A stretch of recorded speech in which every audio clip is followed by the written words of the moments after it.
It's like the biological clock hits and there's then all of a sudden, so when are you going to settle down and have a baby? And it literally does seem to be that kind of 30 mark, doesn't it? That overnight you just suddenly then everything switches.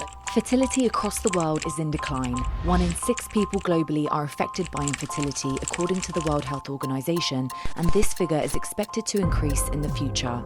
I'm Charline, a 31-year-old woman, single, living with endometriosis. So what does my egg reserve look like, and is it normal for my age? I'm a bit nervous now.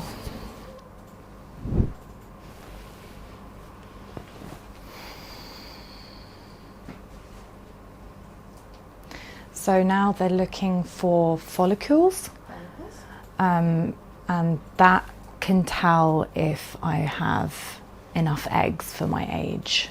That's right. Theoretically, there's 1 egg per follicle. The right ovary, you can see the little darker circles. Those are your follicles. And the right ovary has 1, 2, 3, 4 follicles. Oh, and 1 up here, 5. So we're just going to pop over now to the left side.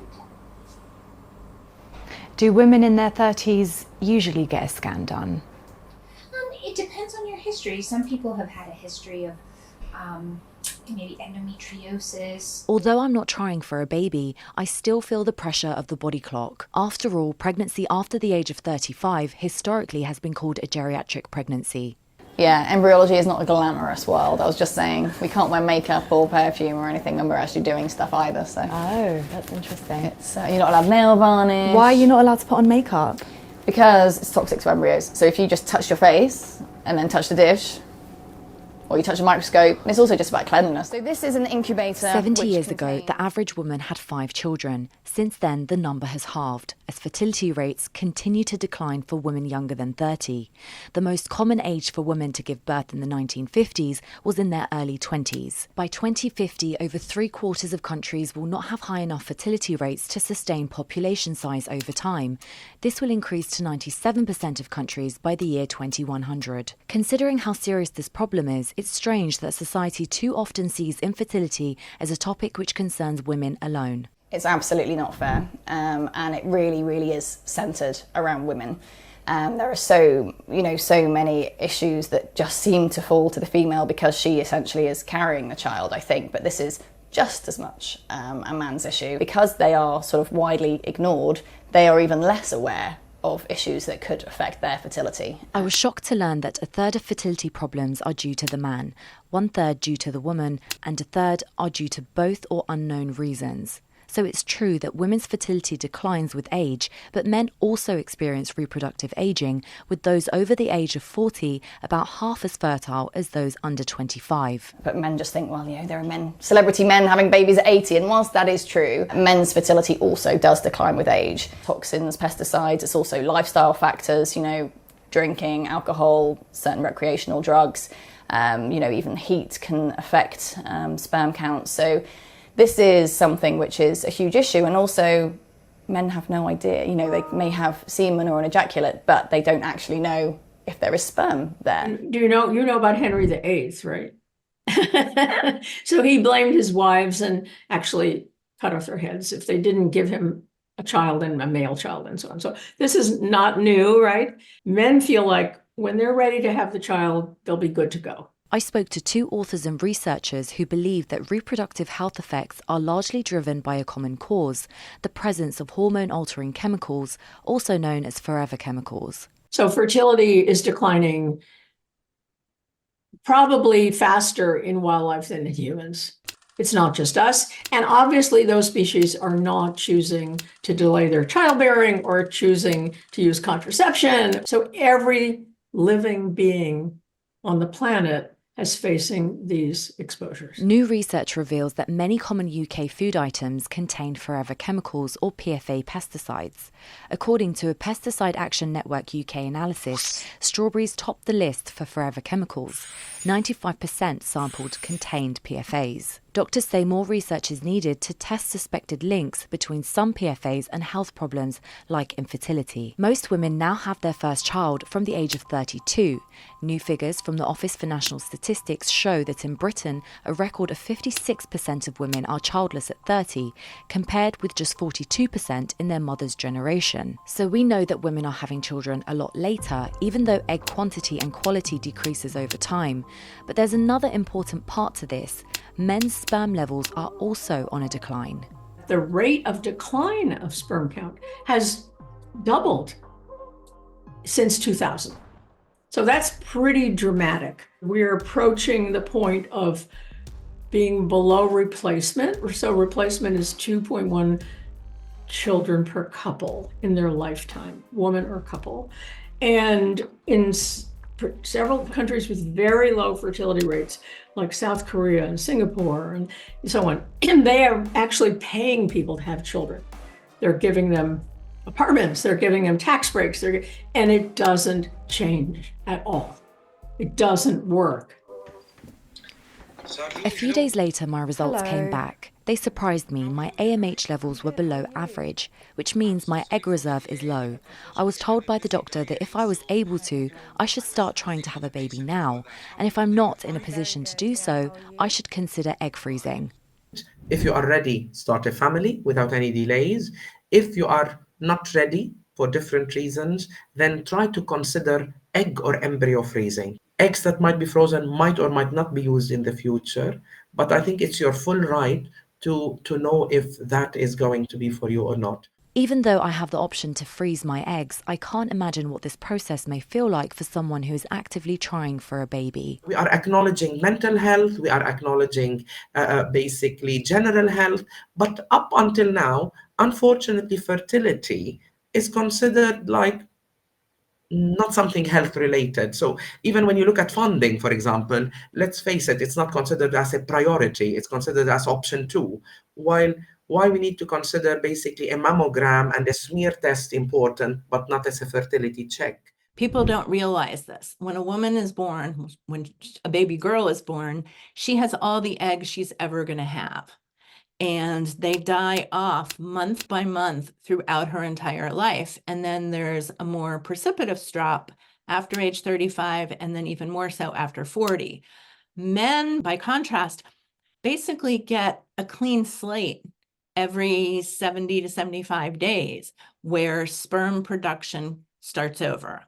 When people first speak with me, just trying to find out a bit more about whether it would be useful to have a consultation with me, it's usually the woman that makes the phone call, and it's usually her saying to me, I'm only going to have the consultation, it's just for me. And then I start asking more about the partner and what has been done for him, and most of the time nothing's been done. No one's even looked at his side of the equation. This is Kieran and Sean. They started a male podcast on fertility after struggling to conceive. They had a mission to break the silence and stigma for men facing similar challenges. Kieran was told he has a low sperm count, and Sean was told he has 0.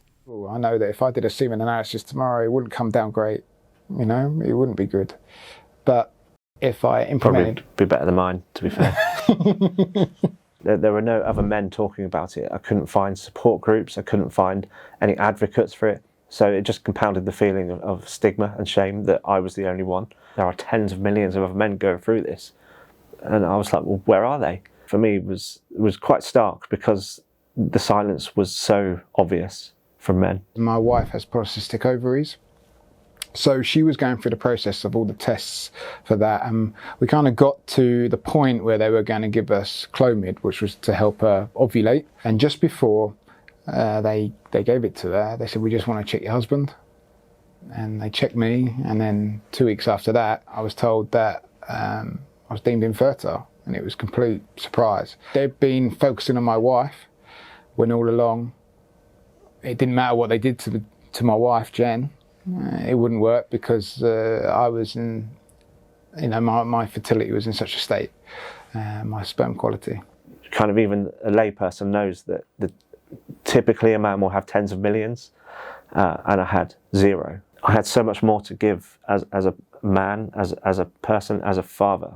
than just passing on my genetics. Because Sean can never father a biological child, he and his wife decided to use donor sperm, and in February 2021, she gave birth to twins, Ray and Evelyn. But Kieran tried to replenish his sperm by changing his lifestyle and diet. They told me that I produced roughly around 1,500 sperm, and less than 1% of that was viable.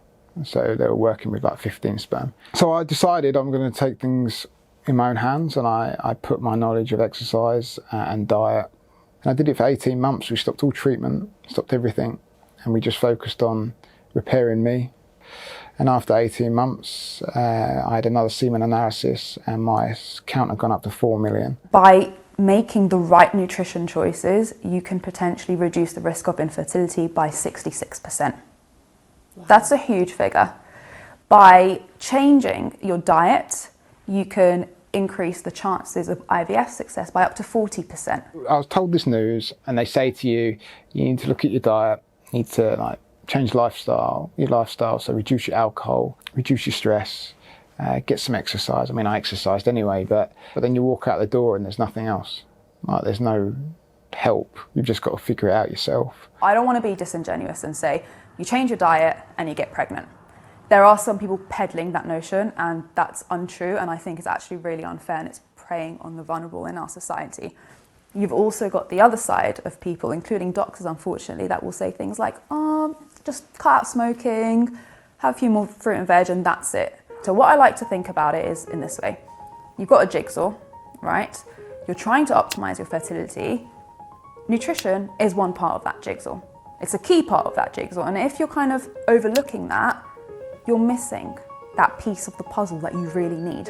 We're here at the fertility show at London Olympia, where there are workshops, panelists, experts, clinics. Essentially, it's this huge conversation around fertility in a time where fertility can still be a bit taboo.